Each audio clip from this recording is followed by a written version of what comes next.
Hi, everybody. Welcome back to another episode of Chris's World. I am Chris, and I am sorry I haven't been around for a couple of weeks. Honestly, a lot of stuff was going on. I broke my gosh darn toe at work, so that's been really putting me off a bit and making me slow down with everything. Um, which isn't a bad thing, but it's just I can't get everything done that I need to get done, and it's just been very hard to do the things I need to get done. So, yeah, including making videos because you have to be active and you have to go places and do things to get the footage you need and things like that. So this is going to be an at-home video because that's all I can do right now. So today we're going to be talking about the Nikon D300s. All right, and why I think today it's still a really good camera, even with today's standards. Now, let me tell you why I think it's a good camera. Now, this is only my opinion. Doesn't mean it's it's only my opinion. So, if you guys disagree, I'm okay with that. It's okay. But I think, from what I know, from what I have, with this the experience I have with this camera, it does a great job, and it's 12.3 megapixels. So it definitely, I feel, meets or exceeds even, you know, what we are required to have today. Sometimes, having a 24 megapixel camera can be too much because it's a lot of storage. You need a lot of storage to have those image files put on your computer. Anyway, so this camera, like I said, has a 12.3 DX format CMOS image sensor, and it's going to give you pretty good images. The only bad part about that is that when you have low light situations, it's not going to probably do as good as like a mirrorless camera, but it's still a really good camera. So, and I'll show you some images and some examples of things just so you get an idea of how this camera works. It is fast, it is accurate, it has 51 points of autofocus inside the viewfinder, and if you want to do live view, it also has that on a live view. It has the X-Speed image processor, so it's not X-Speed 2, it's just the original X-Speed. Let's see, it has different scene modes. It does have a dual card slot. The only problem with this camera is that one is compact flash, which you could probably get one of those on Amazon or a photography website, like maybe B&H or something like that. You could probably find that, and if I find any, I'll put some in the link in the description. It also takes SD. But the nice thing about this is that if you do have those cards, you can overlap them. You can not overlap them. You can mirror them. You can make it so one, when you run out of space on one, it will go onto the other. Kind of like the Nikon D7000. But it just has a compact flash instead. I wish this camera had 2 SD card slots, but it's older. So this camera was actually it was released in 2009. It was in July of 2009. So it is older, but I really feel that it has a great quality picture. So it will actually create great pictures. The video, now I'm not going to diss the video because I know some of you like the video features on these cameras. It is lower. It is 720p. So for me, I don't think it's in my opinion, okay? Doesn't mean I'm right in everyone's eyes, but for my opinion, I mean, if you're just gonna shoot basic video, yeah, it will probably work good. The thing is it doesn't really, it's not high definition, okay? I'll just say that. And if you guys want more on how the video works in this camera, just go ahead and leave a question in the comments, or just leave that in the comments and I'll see what I can do with that, and maybe even make a video on that. But yeah, if you guys have any questions about this camera, definitely ask me in the comments below, and I can definitely help you guys understand anything you need to know in this camera. Let's see, what else? It has a nice big screen on the back. So this is a 921,000 dot per inch LCD monitor. So, and it does show pretty true to what you get. It's not going to be perfect because remember, what you do see on the back of your screen is a JPEG, not your raw image. Always remember that when you're looking at this screen for your preview. Okay, so just so you know. Let's see, what else do we have in this camera? I have these notes on here because I can't remember everything. I just, when you're using a camera, you just kind of use it and you forget what all of it has. And it has a lot of features. The one thing I love is that this camera actually has a mode in it that lets you make your images bigger or smaller. So it lets you expand your file size. Basically lets you use the whole 12.3 megapixels instead of, you know, what the JPEG uses or whatever like that. But you can switch the modes in the camera, and I can show you that in another video as well. Let's see here.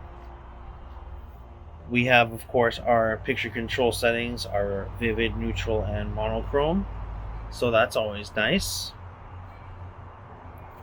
The noise sensitivity, it goes from 200 to 3200, so it's not crazy high, but when you're shooting with this kind of camera, you really want to just shoot with the lowest ISO you can go anyway, because it does have a smaller image sensor. It is only 12.3 megapixels, so the noise level will be a lot higher than, I say, like a 16 megapixel. Still, it does perform very well. Let's see here. It does have active delighting. If you guys use that, I don't tend to use active delighting. I never have. But if you like active delighting, it does have this camera. This thing is pretty cheap nowadays, so you can get it for a good price. If you're just a beginner, this is a great camera to try out, to use. It has a lot of features. It is a semi-professional camera, so it does have all the modes on top. You have the let's see, the frames per second. You go slow, low, or high. You have quiet mode, timer, manual, mirror up. You have all the different modes and settings on the back. This has a lot of features. I would, highly recommend, if you can't afford a lot when you're buying a camera, say you have a very small budget and you're getting into a photography class, I'd highly recommend going with this camera. This camera is not full frame, but you'll be very surprised by the quality that you get when you're shooting with this camera. I can't always think of the right words to say at the moment. Spare the moment thinking, Anyway, so yeah, that's just, it has, it's very, okay, so the build of this it's very, it has a magnesium, well, okay, let me just say this. It's very sturdy. It's a very solid camera when you're holding it. So it has a very good grip. Right here is a nice grip, and when you're holding it, it just feels good. There's a nice rubber grip right here. You have rubber right here for your hand, and then if you want, you can also put a battery grip. I don't actually have a battery grip for this camera yet. Something I was thinking about getting in. It's heavier, so you almost don't need it. It does have a built-in flash, hot shoe. You also have your little slots over here. One's HDMI out. You have your microphone in. And looks like power in as well. So you can also power this from a DC input, which is cool if you don't have a charged battery, if you just want to run it from the actual power. Getting this roller back in is hard to do because this is a very solid camera. It is a magnesium alloy construction, so it is heavy duty. Let's see. Has moisture countermeasures, says dust and moisture countermeasures. So it does have an image sensor cleaning mode on it, which is nice. I'm gonna let this rubber go back in. Jeez, it's very hard to put this rubber in. I can see why it's weather resistant. Let's see. And the batteries last a while. Okay, so with this camera you can take, it says up to 950 shots per battery. The batteries are very, very cheap for these cameras. So that's another great thing when you're going to buy this. It has a long battery life, and you're not going to be disappointed at all. And it just takes the regular EL3E batteries, which I have one in here, so you can see. It's a little gray battery, okay? It just goes right in there. It's rechargeable, and it holds a great charge, and it takes a lot of pictures with that charge, so you won't be disappointed at all. Alright guys, well, I am done talking about the specs, and I will make a video on settings with this camera and other videos that you guys might request with this. Okay, so I'm going to go ahead and show you some of the sample images that I've taken with this camera, so you guys can go ahead and see what kind of quality it has, the color, and the sharpness. That way you can get an idea for yourself if you'd like to buy this camera. Like I said, they're very cheap, and you can go ahead and pick one up for a good deal. Anyway, let's get to it. Let's show you. I'll show you.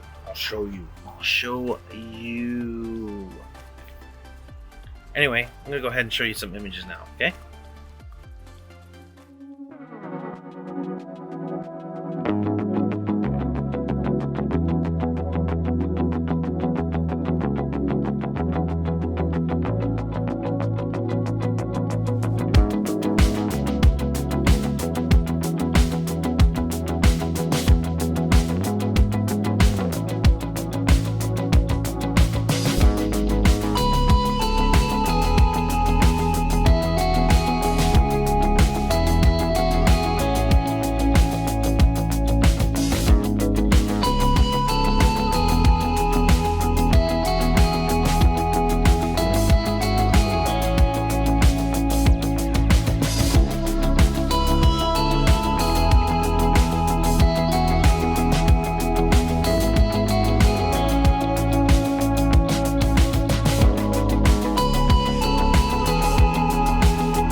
Alright guys, well, thank you for watching this video. I hope you enjoyed it.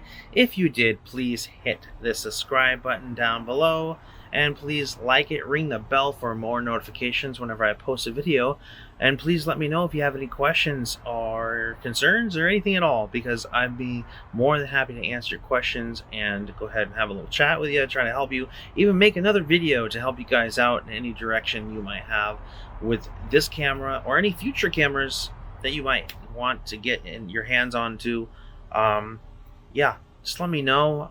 Be more than happy to help you out. Okay, like I said, great buy for today's standards. Great buy for anyone getting into photography, and even the not so amateur photographer. So, all right, I'll see you guys in the next one. Y'all take care. Bye.